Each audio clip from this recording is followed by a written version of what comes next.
Chers amis, bonjour. On va parler aujourd'hui de la miséricorde, la bonté divine, la compassion, la miséricorde divine, tout le bien.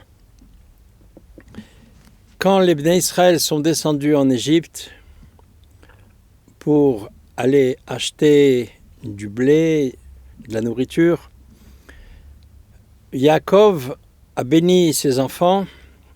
Il leur a dit que le Dieu Tout-Puissant vous fasse trouver compassion, vous fasse trouver miséricorde.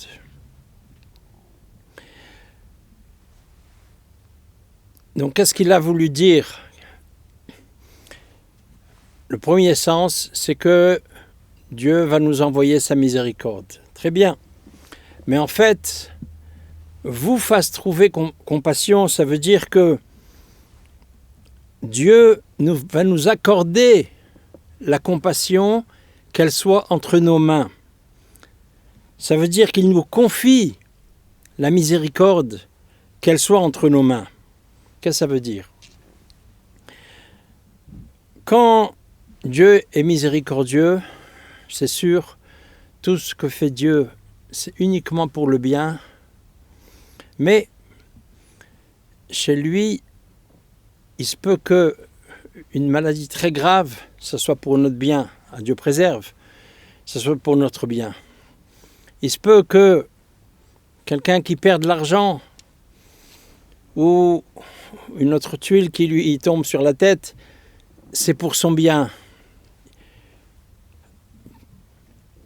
Parce que, et pourquoi ça serait pour son bien?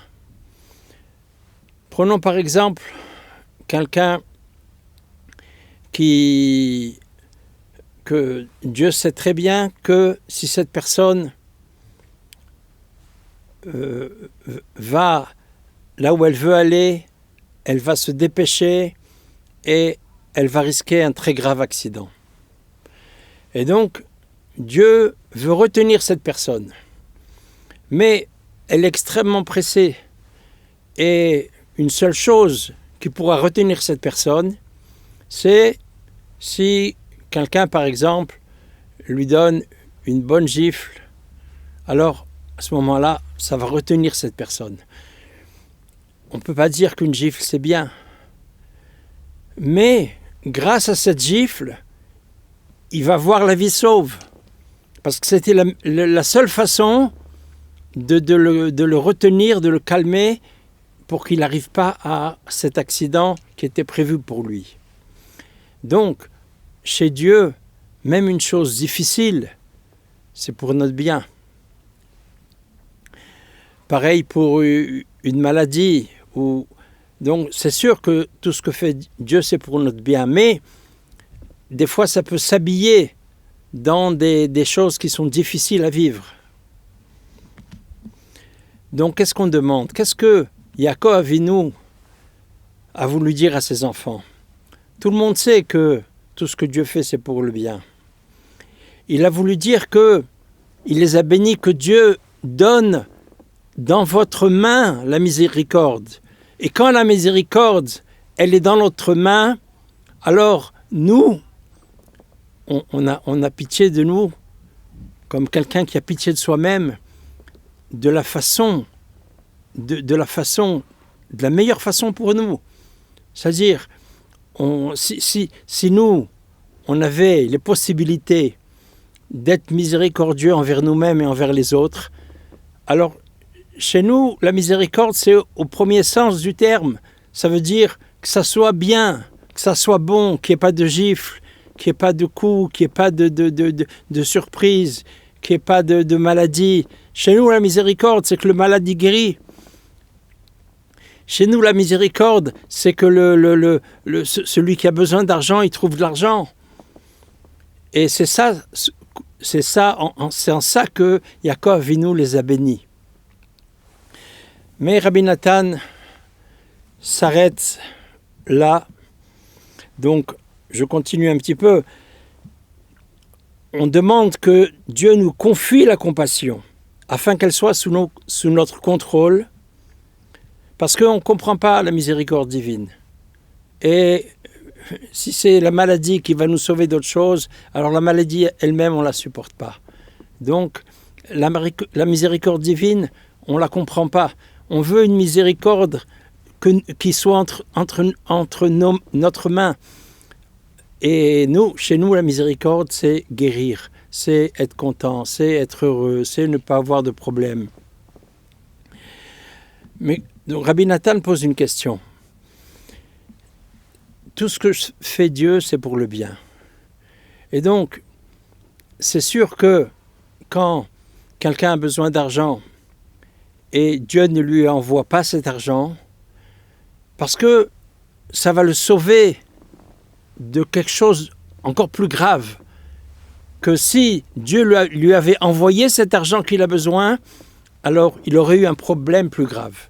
Alors Dieu préfère lui enlever le gros problème et il ne lui envoie pas d'argent. Donc comment, quand la miséricorde va être entre nos mains, alors on saura, nous, agir avec cette miséricorde d'une façon absolument positive. Comment? On n'est pas plus intelligent que Dieu lui-même. Shalom.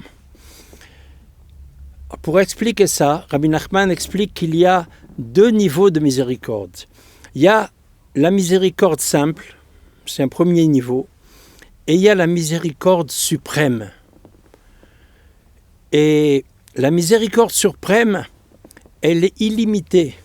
La miséricorde simple, c'est une bonté, c'est une compassion, c'est une miséricorde, mais elle a ses limites. Ça veut dire que pour sauver quelqu'un, on va être obligé qu'il reçoive une gifle. Ça, la gifle va le sauver. Elle va lui sauver la vie même. Mais quand même, la miséricorde, on va lui sauver la vie. C'est de la miséricorde, mais c'était limité. Ça doit passer par une gifle. Mais il y a la miséricorde suprême qui est absolument illimitée. Et quand on arrive à cette miséricorde suprême, alors à ce moment-là, tout est bien, tout est bon, et on peut avoir la miséricorde sur soi-même, et c'est sûr que même si elle est entre notre main, ça n'entraînera pas de quelque chose de plus grave d'un autre côté. Parce que la miséricorde suprême, elle arrive à arriver dans tous les endroits, dans tous les niveaux. Et c'est ça ce que Yaakov Avinu a béni ses enfants. Il leur a dit que Dieu vous donne dans vos mains la miséricorde. Ça veut dire que vous-même, vous arriviez à être miséricordieux envers vous-même et envers les autres. Et chez nous, la miséricorde, c'est guérir, c'est être heureux, c'est avoir du bien, c'est s'entendre. Et quand on arrive à la miséricorde suprême, alors à ce moment-là, elle peut être dans notre main et elle sera absolument positive dans tous les endroits.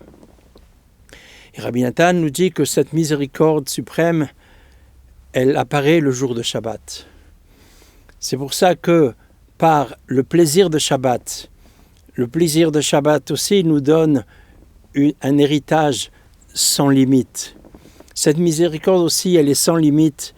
Et le jour de Shabbat, on peut avoir dans nos mains la miséricorde suprême, c'est-à-dire guérir de tous nos problèmes, être heureux de la meilleure façon qu'on peut l'entendre et être joyeux. C'est pour ça que Rabbi Nachman a absolument insisté sur la joie dans Shabbat. Il faut être absolument content, manger des bonnes choses, s'habiller comme on aime. Il faut chercher la joie de la meilleure façon possible. Et la joie de Shabbat, c'est elle qui va nous ouvrir les portes de cette miséricorde sans limite. Et c'est sûr qu'il faut absolument faire attention à ne pas s'énerver Shabbat. S'énerver Shabbat, c'est une très grave faute qui peut abîmer beaucoup de choses. Et Au contraire, il faut être absolument et uniquement content le jour de Shabbat pour que Dieu nous donne dans nos mains la miséricorde. Et chez nous, la miséricorde, c'est au sens simple, c'est que Dieu nous envoie toute sa compassion sans limite. Amen et amen.